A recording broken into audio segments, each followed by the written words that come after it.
याला म्हणतात निस्वार्थ प्रेम. एक प्रसंग सांगेन मायबाप मी आपल्याला. एका गावामध्ये घडलेली घटना. 2.5 वर्षाची पोरगी होती आणि त्या मुलीची आई एकाएकी मरण पावली. काही आजारी नाही, काही नाही, एकाएकी काय झालं ना, काही नाही, ती मरण पावली. पण त्या मुलीचा जो बाप होता ना, त्या बापाची बिचाराची अडचण अशी होती, त्याला आईही नव्हतं, त्याला बापही नव्हतं. आई नाही, बाप नाही, बहीण नाही, कोणी भाऊ नाही, नात्या गोत्यात त्याला कोणीच नव्हतं. त्याला फक्त पत्नीचा जो आधार होता, ती पत्नी सुद्धा मरण पावली होती. 2.5 वर्षाची पोरगी. सगळे गावकरी आले आणि त्या बाईच्या प्रेताची विल्हेवाट लावली. एका बाजूला प्रेत जळत होत. प्रेत जळत असताना त्याच्या मित्रांनी त्याला बाजूला घेतलं आणि मित्रांनी त्याला बाजूला घेऊन सांगितलं, दादा अरे उरलेलं जीवन कसं काय जगशील? 30 वर्षाचा आहे, 2.5 वर्षाची पोरगी आहे, लग्न करून घे ना दुसरं. त्यांनी पत्नीच्या प्रेतासमोर शपथ घेतली की मी मेलो तरी चालेल, परंतु मी दुसरं लग्न करणारच नाहीये. अरे तुमचं ऐकून जर मी दुसरं लग्न केलं, माझी दुसरी पत्नी जर खराब स्वभावाची निघाली, तर माझ्या छोट्याशा पोरगीला ती त्रास देईल. त्याच्यामुळे मी बिना लग्नाचा राहील, मी लग्न करणारच नाहीये. त्याने लग्न न करण्याचा निर्णय घेतला. प्रेताची विल्हेवाट लावून जेव्हा घरी आला ना महाराज, त्याला त्या छोट्या पोरगीला धरता सुद्धा येत नव्हतं. आईचं प्रेम भेटत नाही, त्याच्यामुळे ती पोरगी किरकिर करते, सारखी रडते. याला व्यवस्थित सांभाळता येत नाही, पोरगी सारखी रडते. असं करता करता 6 महिन्याचा कालावधी गेला. त्याने विचार केला, घरामध्ये बसून राहिलो तर घर आपल्याला खाण्याकरता उठते, आपल्याने आता ते सहन होणार नाही. आपण असं करू ना, 4 धाम यात्रा पायी पायी करू. मुलीला त्यांनी कडेवरती घेतलं, 4 धाम यात्रा करण्याकरता निघाला आणि 4 धाम यात्रा करत असताना हिमालयाची चढ चढत होता. वरून तापत होता.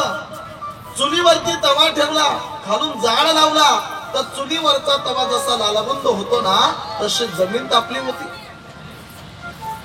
आणि अनवाणी पायानं चालत असताना त्याच्या अंगातून घाम वाहतोय. त्याच्या अंगातून वाहत असताना जो घाम होता तो एका साधूने पाहिला. त्या साधूने सांगितलं, बेटा आपकी गोद में जो लड़का है ना, वो मेरी गोद में दे दो, आपकी थकान उतर जाएगी. तुझ्या कडेवरती जो पोरगा आहे तो थोडा वेळ माझ्या कडेवर दे, तुझा थकवा निघेल.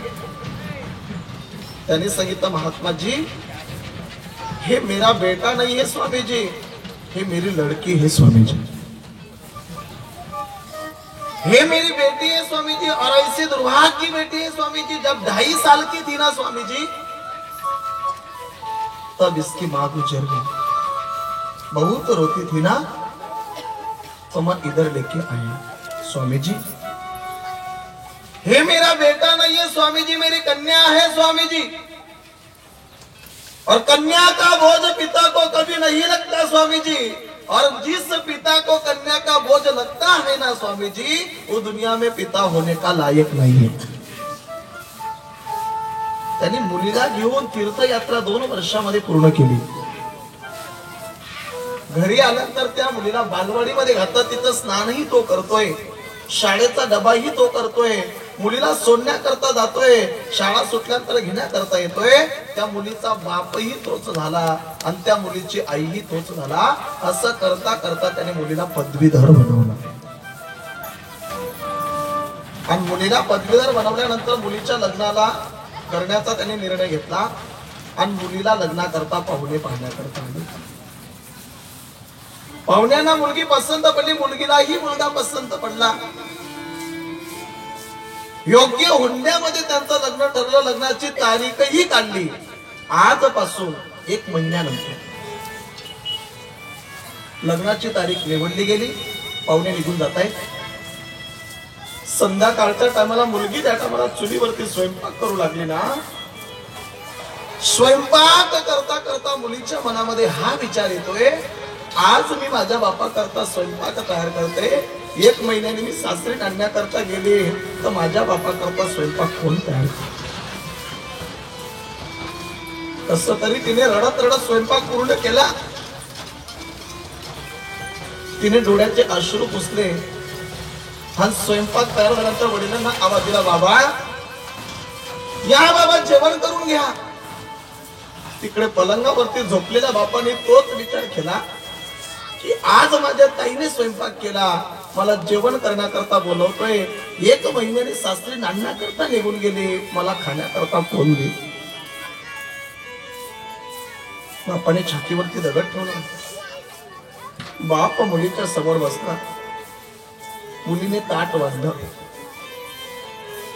दोघांचा नियम असा होता की समोरासमोर बसूनच जेवण करायचे.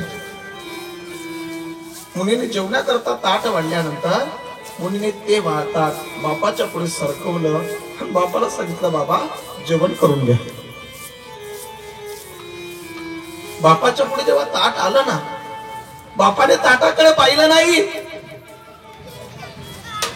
बापाने मुलीच्या चेहऱ्याकडे पाहिलं, मुलीने बापाचा चेहरा पाहिला. दोघांनी समोरचे ताट सारून दिले, गळ्याला कडकडून मिठी मारले आणि हंबरडा फोडून त्या ठिकाणी रडायला लागले. असं करता करता रडण्यामध्ये त्यांचा 1 महिना निघून गेला. लग्नाचा दिवसही उजळला. लग्न यथासांगरित्या पारही पडला. गावकरी मदती करता धावून आले. आणि लग्न यथासांगरित्या पार पडल्यानंतर त्या माणसाचे मित्र विचार करतात, अरे आतापर्यंत आपण त्याला मदत केली रे, आता इथून पुढे ती जेव्हा सासरी आणण्याकरता निघेल ना, तेव्हा याची समजूत कोण काढेल, याची मदत कोण करेल? आणि सज्जना, तो विदाईचा प्रसंग ज्या टायमाला आला, हा नवरीच्या वेशातली पोरगी सगळ्या लोकांच्या मंडपातल्या पाया पडली. शेवटी जेव्हा मळकटलेल्या कपड्यांचा बाप होता, बापाच्या पाया पडण्याकरता निघाली ना, बापाने पाहिलं की माझी पोरगी माझ्या पाया पडण्याकरता येते. बापाने खूप मन जड करण्याचा प्रयत्न केला आणि ती मुलगी चालत चालत जेव्हा बापाच्या जवळ आली, बापाचं आणि मुलीचं 2 फुटाचं अंतर राहिलं. बापाने मुलीकडे पाठ फिरवली आणि दाड दाड दाड दाड त्याने भिंतीवरती डोकं आपटून घेतलं. मुलीने बापाला फिरवलं, कडकडून गड्याला मिठी मारली, सांगितलं, बाबा असं काही करू नका. मला आठवतं बाबा, मी 2.5 वर्षाची होती तेव्हा माझी माय मेली होती. तुम्हीच माझी आई झालात, तुम्हीच माझा बाप झालात. बाबा तुम्ही मला कधीच आईची आठवण येऊ दिली नाही. वडिलांनी रडत असताना सांगितलं, बेटा मी आळंदी पंढरपूरला गेलो ना, आळंदीला माऊलींच्या समाधीवरती डोकं टेकवायचो, पंढरीला पांडुरंगाच्या चरणावरती डोकं टेकवायचो आणि पांडुरंगाला एकच प्रार्थना करायचो, देवा बस जोपर्यंत माझ्या पोरीचं लग्न होत नाही ना, तोपर्यंत मला फक्त जगू दे. एकदा माझ्या पोरीचं लग्न झालं, ती सासरी आणण्याकरता गेली, मला दुसऱ्याच दिवशी तू मारून टाकला तरी चालेल, आणि देवाने मला तुझ्या लग्नापर्यंत जगवलं. बेटा आता माझं काही हो, माझा विचार करू नको, सासरी जा आणि आनंदाने संसार. माझं सांगण्याचं तात्पर्य काय महाराज? अरे कन्या जब घर छोड़ती है तो केवल अपने पिता की भलाई चाहती है.